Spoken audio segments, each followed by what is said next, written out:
Hi everyone. So we are going to start a new topic. In this particular session, we'll be talking about fiscal policy. So we have already discussed in detail about the monetary policy.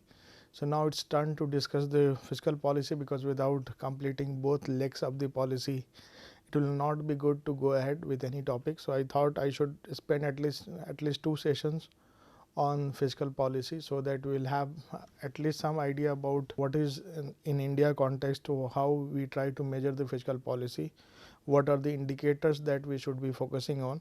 So if you read the economic survey, chapter 3 in volume 2 mentions about the fiscal aspects, and it is always important that we should at least understand the indicators mentioned over there, and it is also important that not from the perspective of only understanding, but we should also know about the where the government is trying to improve, what are the areas where government is focusing on. So fiscal policy gives the indication that what are the important areas where the government is looking for either expanding the capacity or looking for further enhancement of or the strengthening of the sector or the industry. So in any economy, if you want to understand the policy perspective, so you have the monetary and fiscal policy. So countries which are independent, not part of any I would say currency union or any trade union, any I would say, if you're not part of any kind of monetary union, then it is always good that you have the control on both monetary and fiscal policy. So from that perspective, this particular session is all about understanding the basic concepts of the fiscal policy, and we will also try to see what are the regulatory frameworks that we have devised to put a check and also to facilitate the fiscal expenditure in the country. So this particular session is all about that. For references and reading, so I have referred economic survey 2016-17. For 2016-17, it is important because for the first time I saw that a particular chapter was devoted on the fiscal aspect, basically the performance of states on the fiscal budget management. And also I found economic survey 2020-21 very important, because it highlights the recent changes that we have experienced in the last 1 year, and it also highlights some of the aspects of those developments. So it is always important that we should update ourselves with the recent developments. And also I have referred a very good paper by Kumar et al., and it mentions about the fiscal rules anchoring expectations for sustainable public finances. So fiscal policy falls in the area of I would say public finance, where you study about the expenditure and the revenue pattern, that how much government is planning to spend and how much it is going to get. Since it is a very broad area, so I may not be able to touch each and every aspect of the fiscal space, but at least by half an hour session we will have at least some understanding about the fiscal policy. So in this regard, Suri I have referred, that we have already referred in the past. There is an important committee which is called the FRBM Review Committee. It is, the report is available. It is quite bulky and it has several volumes. So I have tried to refer, and it also provides a good understanding and overview of the journey of the FRBM Act, how it was done, what was the intention, and how the further improvement will lead to betterment of the fiscal management in the country. So these references, those who are interested, they can refer these references, and at least wherever I have referred any other reference I have cited. So if you are interested in reading those or exploring those links again, you can always do that. So let's start. So here we have the fiscal management. So I have given the title Indian Fiscal Management Analysis and Perspectives, and in this we have two important things. One is called revenue budget, and another is called capital budget. In the revenue budget, we normally talk about the revenue receipts of the government and the expenditure. So what is the expenditure side, and what is the revenue? So that we talk about. So revenue receipt, basically how much the government is going to get from different sources, there are tax sources, which means that the tax revenues, and there are non-tax revenues. So one thing you have to understand, that in the setup that we have two types of taxes: direct and whatever amount of tax you pay for buying any or availing any services, that goes into the government's account, and the sum of that, because these are non redeemable receipts of the government, you cannot claim and ask for reimbursement or repayment until unless it is excess of what you are supposed to pay. It is just an obligation of paying the taxes. So it becomes really important to note. So tax revenues, proceeds of taxes, duties levied by the government. It accounts the taxation proposal included in the finance bill. Under this you have the corporation tax, which is the tax being imposed. Then we have the income tax, custom duties, union exercise duties, GST, and taxes of union territories. So all these are included in the tax revenues. There are other revenues where the government gets money, so that is called non-tax revenues.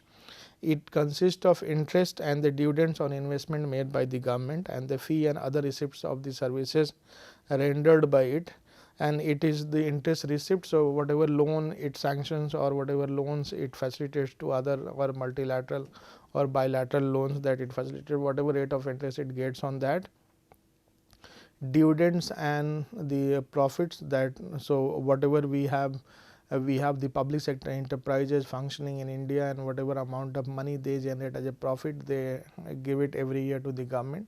So that is also added to non-tax revenues.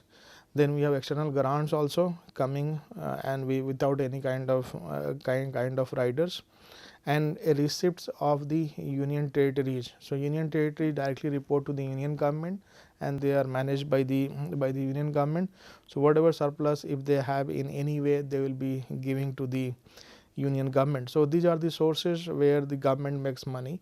Apart from this, you have some kind of services being offered. So in case of profit, it will not be just the profit from this, profit from the infrastructure investment, also the toll highways. So after maintenance of the toll highways, if there is a National Highway Authority of India, if it is managing, and if it generates some excess money, then it will be also going to the government. So all the PSUs, public sector undertakings, it also goes into that.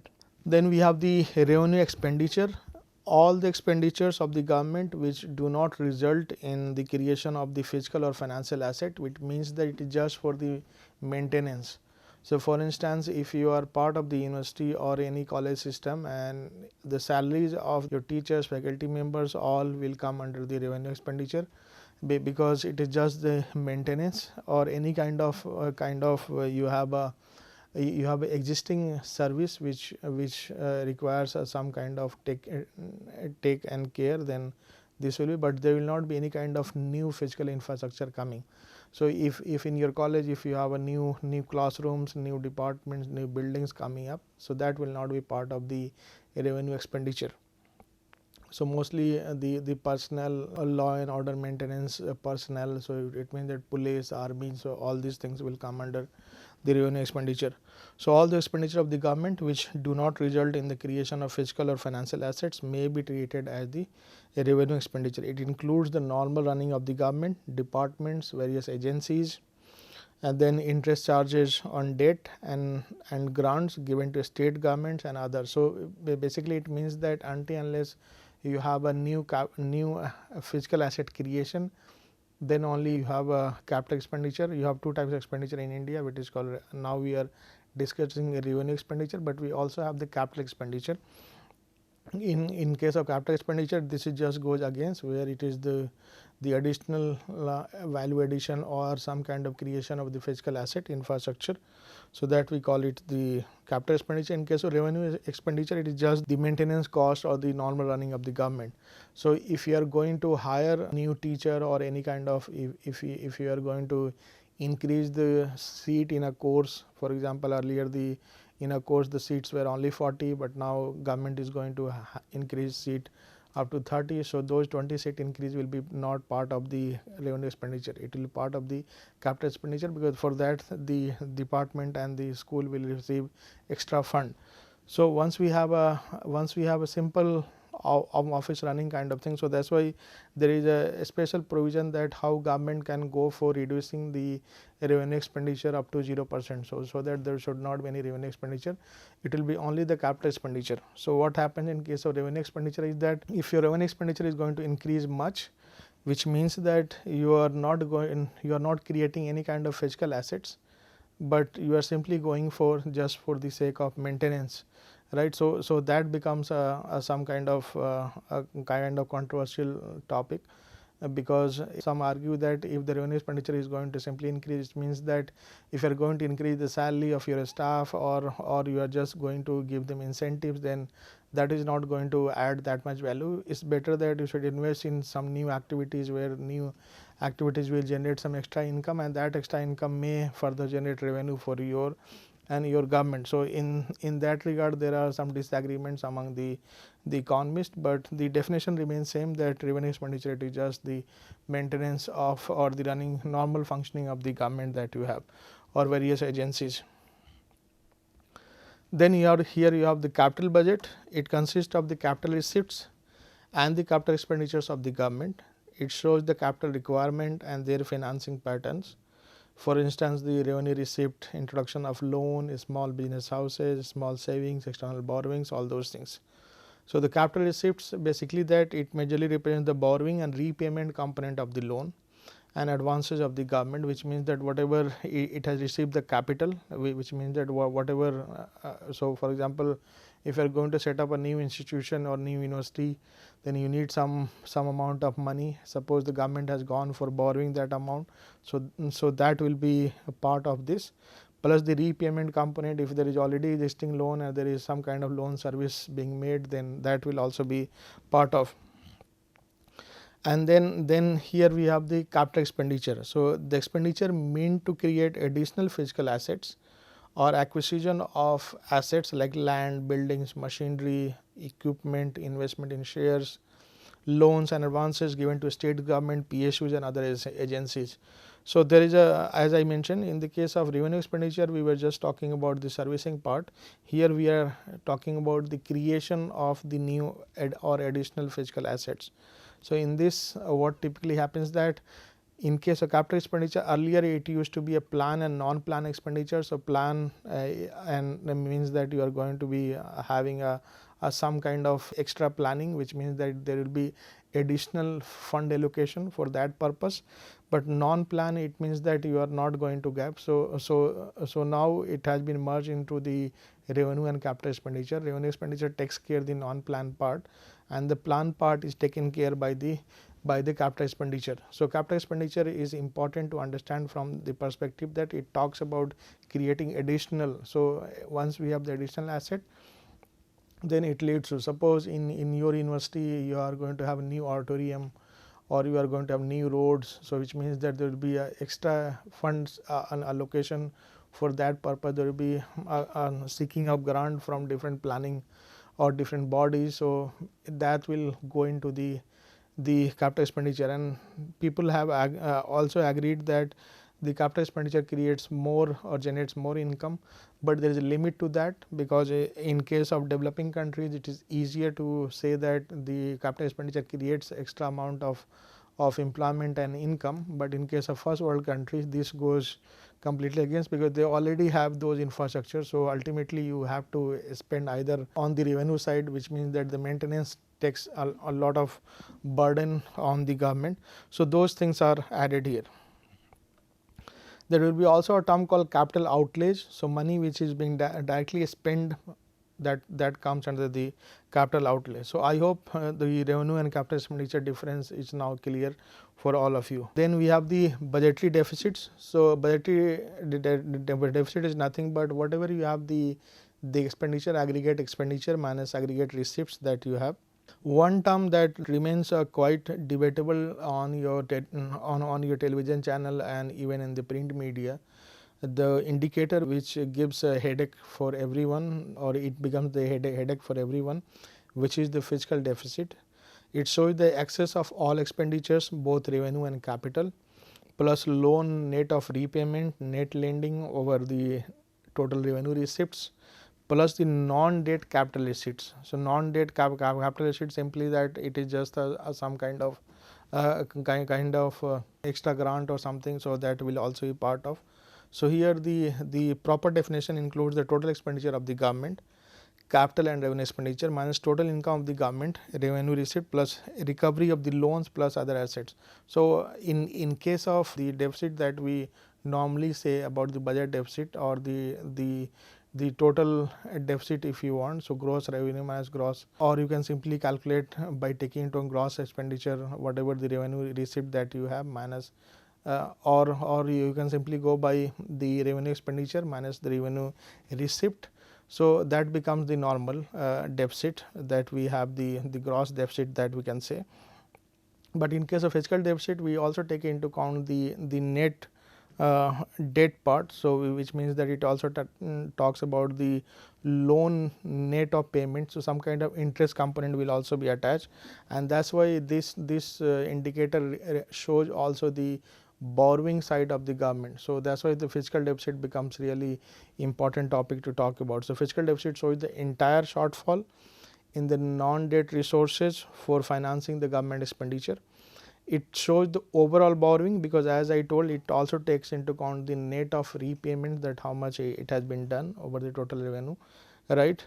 And it all also shows that how much the government has gone, or if the expenditure has increased so much, which means that this particular expenditure is going to be much more higher. So for example, if you have the fiscal deficit of around 5 lakhs crore, and if the size of your GDP is around 2 lakh crore, then it normally becomes the 2.5%. So normally it is represented as percentage of GDP. So it will be always be in the form of 2.5%, in the form of 2.5% of GDP, 5.5% of GDP. In the budget that has been announced recently, and now it is expected to go around 6.8%, which is the really a worry. But keeping in mind the concerns of the pandemic and other, it shows the realistic picture. And going ahead, the things will improve, and then this fiscal deficit may come down again.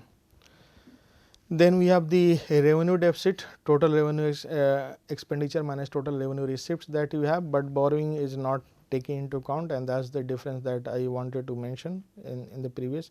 So the revenue deficit shows the aggregate picture, that this is what is going to be. It shows that this saving on government account and the use of savings of other sectors of the economy to finance as part of the consumption expenditure, because revenue expenditure, it is nothing but it is not just from the tax side, but it is also from the non-tax side. So those things are also being added, which means that if some institutions are going to give their profit, which could have become their savings also, so that you are going to spend. The objective has also been to reduce the revenue deficit to ensure surplus in the economy. So this is how it looks like. So in this, the basic definition looks like this. Then we have one more term which is very popular and is being mentioned always in the economic survey, which is the primary deficit, and this is nothing but the fiscal deficit minus the interest payment. So this also talks, if interest payment is going to be simply zero, so zero primary deficit generally means that government is doing well and it is not required to, or simply which means that government is going to borrow from the and it is going to make some payment. If the component of interest payment is lower, which means that the primary deficit is almost equivalent to the fiscal deficit, which also means that it is going to be better. Now, so the interest component that you have, the interest payment, if it is lower, it is always better that you are going to converge to the fiscal deficit, but if it is going to be higher, then it is a concern. And it is also expressed as a percentage of GDP. One more term that we always use in the area of public finance, it is called monetized deficit, which is also called the deficit financing. So in case of monetized deficit, it happens that government borrows from the RBI. So whenever they have the losses, so I had also mentioned that we had gone for market stabilization scheme, and in market stabilization scheme we had introduced some bonds, but during 2008-9 crisis, government had gone for overtaking that, and that also became after some point of time part of the government expenditure. So the deficit financing is the easiest way to finance the deficit of the government. So what typically happens is that whatever is the deficit being incurred by the government will simply ask the RBI to sanction the loan equivalent amount, and it can, so the RBI will simply lend to the government. So monetary deficit means the increase in net RBI credit to the central government such that monetary needs of the government could much easily. It consists of the central government dated securities, treasury bills, loans and advances adjusted for changes in center's cash balances with the RBI. So all these things are part of the monetary deficit. One more term that we should know as an economics and non-economics student, that in each and every country for the government you have been given some kind of yardstick to measure their performance. So performance is being measured in India for the government, that when things are all normal and government is able to stick to the fiscal rule that we have defined through some act. So in case of India, we have the fiscal deficit target that it should not go beyond 3%, and if the government is able to maintain that with all other things keeping same, then that shows that the government is managing the expenditure side of the country quite efficiently. So in this case, there are some concepts that one should know, and in the case of several countries, you will find that this rule is not the same for all. This rule varies according to the rules specified by the country. So each and every country have different target. Some countries targets the deficit, some countries target the debt, some countries target the budget. So those for the sake of conceptual understanding we should know about. So there is a budget balance rules, and overall balance, structural or cyclically adjusted balance, and balance over the cycle can help ensure that debt to GDP ratio. There is a budget balance, which means that there should not be any kind of deficits or any kind of. So budget balance rule basically talks about the cyclical adjustment in the balance in the sense that the one business cycle that you have or one economic cycle, so 1 year on year that you have, and it targets about the debt to GDP ratio. So the indicator under budget balance rule becomes your debt to GDP ratio. So if the debt to GDP ratio is going to be higher, then it means that government has to put a check. So in case of most of the European countries, you will find that debt to GDP also becomes one of the important parameters. So here in case of debt rule also it becomes the same. It becomes the part of the debt as a percentage of GDP. Then we have the expenditure rule. It usually sets permanent limits on total primary current spending and absolute terms growth or in percentage of GDP. So in our case we have the expenditure rule, so that's why we target the expenditure. Then we have the revenue rules.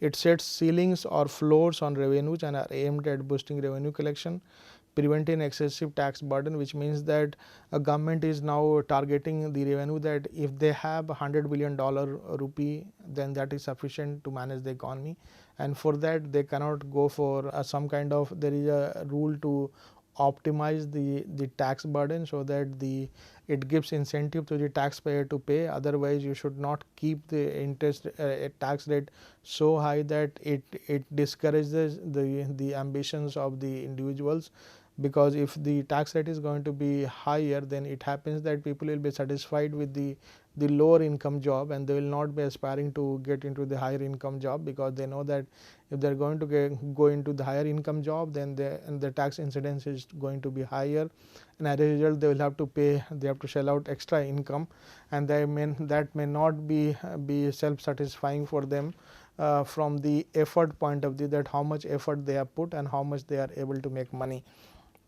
So in each and every country these rules are important. So three indicators are important: budget balance, which means that the revenue and deficit, and then debt to GDP ratio, and then we have the revenue rules, and revenue rules talks into account these about these things. So I just mentioned, because now we are going to talk about the Fiscal Responsibility and Budget Management Act 2003, and this act for the first time in December 2000 government had introduced this bill, but because of it has a target on the specific indicators of the outlay or the expenditure, then the government at that time did not think about that much, but for the first time some stringent rules were defined for the government that they have to go for check. And this was also done partly because the central bank has the target of the inflation that they have to maintain, or they have to have the stability in the price, and based on that they decide about the rate of interest, and based on that rate of interest the banking system functions and every aspect of the monetary system is taken care. But in case of fiscal space, when government comes into picture, then government is having infinite space to play. So sometime it is the disequilibrium created by the government which ultimately becomes the burden on the central bank to react, and as a result sometimes it becomes the issue of the conflict of interest, and then ultimately the cost of the damage is borne by the central bank, not the government. So just to make sure that the fiscal side and monetary side both legs, that both will think about going for any kind of extra expenditure or creating or going for or giving extra shock to the economic system. For the first time we had gone for FRBM Act 2003. So it was mentioned to take appropriate measures to reduce fiscal deficit and revenue deficit, to eliminate revenue deficit by March 31st, 2008, and thereafter build up adequate revenue surplus, which means that this was also a check on the fiscal deficit and the revenue deficit that we are going to have. The revenue and the fiscal deficit target may be relaxed. So it was decided that you have the check, but if you have the unwanted events that you have the revenue and the in that case this target will not be met and government will be given some relaxation. RBI not to subscribe to the primary issue of the central government. So which means that you cannot go for the monetized deficit or the deficit financing every time from the year 2006-7. 3 statements will be produced in each houses of the parliament. So medium term it is for 3 years, it will give the targets for these indicators of, and then fiscal policy statement, it will also give you the idea about the desegregated level, the indicators for these fiscal management, and macroeconomic framework, it will also provide the indicators for the macroeconomic management given these conditions. So for the first time the government of India had gone for such things to analyze and to understand that how these measures can help understand the economic system better, and then the fiscal space can have such type of adjustment, so that there will be some check and balance on the government also, so that they can also think about maintaining their budget. Then it has the rule had defined that the fiscal deficit will have the target rate of 3% of GDP, that was to be achieved by 31st March 2009, though the annual reduction of 0.3% of GDP was accepted. The fiscal deficit for the first time declined 4.34 in the 2003-4 and 2.54 of the GDP in 2007-8, achieving the targeted rate of the 3% of GDP 1 year in advance. So this one was the target that we had done, but the FRBM Act, when we had the global financial crisis, at that time it was suspended. So these, if you want to get into more detail about this, the NK Singh committee report mentions in detail about the FRBM 1, then suspension, and FRBM 2. So just to conclude now whatever we have covered. So we have covered the basics of the fiscal policy, some indicators which are important, and we have also discussed the rules that we have framed. So what are the rules that are in the practice at the global level, and where we can connect ourselves, and then we are now discussing the FRBM Act, and going ahead we will shed more light on this. So I am going to stop here now. Thank you so much.